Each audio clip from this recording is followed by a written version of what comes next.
Once upon a time, there lived a beautiful and brave princess in a vast and rich kingdom. She had all the comforts that anyone could imagine.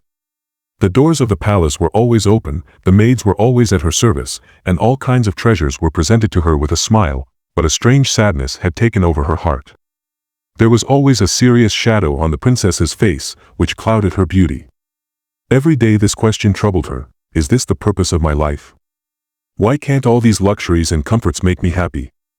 The princess spent many sleepless nights, but she did not sleep a single night in peace. One day, when the sadness increased to the limit, she decided to end her life. She wanted to go to the top of the mountain and end her life, from where she had to fall down and end everything. As soon as she started going towards the mountain, she saw an old man feeding some dogs on the way. The old man's face was shining with peace and tranquility, as if he was the happiest man in the world. The princess was amazed. Curiosity began to grow in her eyes.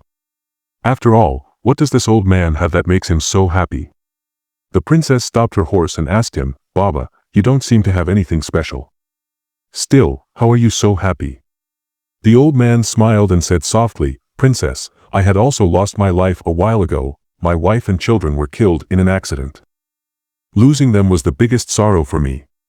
And I didn't want to live. One day, when I decided to end my life, a small dog came behind me on the way. I ignored him, but he kept running after me like my shadow. Finally, I reached home and closed the door, but when I looked out the window, the child was trembling with cold." The old man's eyes were filled, but his smile remained. Seeing the sorrow of that little dog, something awoke inside me. I called him inside, wrapped him in a blanket and fed him some milk. He became normal in a while, and I was so happy to help him that I had never felt before.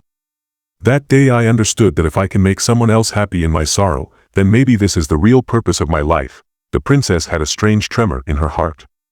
She thought, have I ever done anything for anyone else? My whole life was spent thinking about myself. But maybe helping others is the real joy. She bid farewell to the old man and returned to her palace. That night, for the first time, she looked out of her room window. Where life was going on, people were struggling, and she felt that the reason for her sorrow was her own inactivity. The next morning, the princess decided to help the poor. She distributed a large portion of her treasure among the poor, provided food and medical services for the needy. With time, she also built a shelter in the palace, where everyone could ask for help. Now the princess was much happier than before. Her sadness and emptiness had disappeared. She realized that real happiness is not for herself, but to live for others. Real happiness is not to collect things for yourself, but to help others.